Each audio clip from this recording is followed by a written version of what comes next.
ఆదికాండము 6వ అధ్యాయము 21వ వచనం. మరియు తినుటకు నానా విధములైన ఆహార పదార్థములను సమకూర్చుకొని నీ దగ్గర ఉంచుకునుము, అవి నీకును వాటికి ఆహారమగునని చెప్పాను. నోవహు అట్లు చేసెను, దేవుడు తనకు ఆజ్ఞాపించిన ప్రకారము యావత్తూ చేసెను. దేవుడు తనకు ఆజ్ఞాపించిన ప్రకారము యావత్తూ చేసెను. ఆ తర్వాత 7వ అధ్యాయం 5వ వచనంలో కూడా తనకు యెహోవా ఆజ్ఞాపించిన ప్రకారము నోవహు యావత్తు చేసెను. యావత్తు చేసెను. ఇక్కడ 6వ అధ్యాయం 21వ వచనంలో ఆయన చెప్తాడు, తినుటకు నానా విధములైన ఆహార పదార్థములను కూర్చుకొని నీ దగ్గర ఉంచుకున్నాము, అవి నీకును వాటికి ఆహారమగునని చెప్పాను. అంటే మనం ఏం చేయాలంటే మొదటిగా ఆహారాన్ని సిద్ధము చేసుకోవాలి. ఆహారం అంటే ఆత్మీయమైనటువంటి ఆహారం. ఆత్మీయమైనటువంటి ఆహారాన్ని మనం సిద్ధం చేసుకోవాలంట.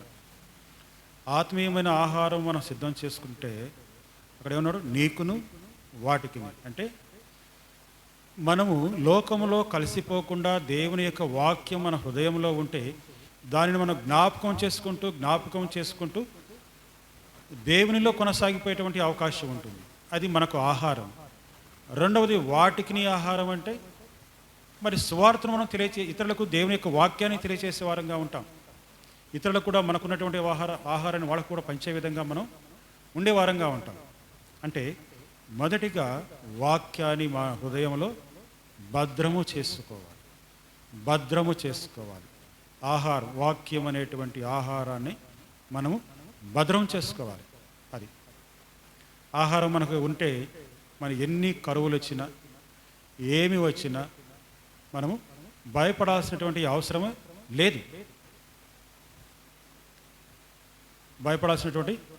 లేదు. ఎందుకంటే మరి ఎందుకో రాబోయే దినాల్లో కరువులు రాబోతున్నాయి, అనేకమైన భయంకరమైన కరువులు రాబోతున్నాయి. మొదటి కరువు వాక్యం అనేటువంటి కరువే రాబోతుంది. మెయిన్గా వాక్యం అనేటువంటి మనం చెప్పుకున్నట్లుగా వాక్యం అనేటువంటి ఆహారం అనేటువంటి కరువు రాబోతుంది. వాక్యం చెప్పేవాళ్ళు ఉండరు, చెప్పడానికి కూడా అవకాశం ఉండదు. దేవుని యొక్క వాక్యాన్ని బహిరంగంగా ప్రచారం చేయడానికి ఉండదు, తెలియచేయడానికి కూడా ఉండదు. కాబట్టి ఆ వాక్యము దొరికే సమయంలోనే మనం అందరం కూడా సిద్ధం చేసుకోవాలి. మన హృదయములో భద్రము చేసుకునవలెను. కాబట్టి నోవహు ఏం చేశాడు? యెహోవా ఆజ్ఞాపించిన ప్రకారము యావత్తూ చేశాడు. ఆత్మీయమైనటువంటి ఆహారాన్ని మనం సిద్ధం చేసుకోవాలి. అదే ప్రకారంగా మన కుటుంబాన్ని మనం కట్టుకోవాలి. మరి తల్లిదండ్రులకేమో చర్చికి వస్తున్నారు, పిల్లలేమో రావడం లేదు. పిల్లలేమో చర్చికి వస్తున్నారు, తల్లిదండ్రులేమో రావడం లేదు. అన్బ్యాలెన్స్డ్గా ఉంటుంది. మన యొక్క కుటుంబాలు అన్బ్యాలెన్స్డ్గా ఉంటున్నాయి. కాబట్టి రాబో ఉగ్రతను తట్టుకోవాలంటే రక్షణ అనేటువంటి ఓడలో మనం కట్టుకోవాలి. ఆ రక్షణ అనేటువంటి ఓడను మన కుటుంబంగా కట్టుకొని దేవుడు వచ్చే సమయానికి మనం సిద్ధంగా ఉండాలి. ఆ జలప్రళయం వచ్చినప్పుడు ఏ విధంగా అయితే ఆ యొక్క ఓడ మరి నీటి మీద తేలిందో, మరి రెండవ రాకడ యేసుక్రీస్తు ప్రభు తిరిగి లోకానికి వచ్చినప్పుడు మనం ఏం చేయాలంట? మనం సిద్ధంగా ఉండాలి.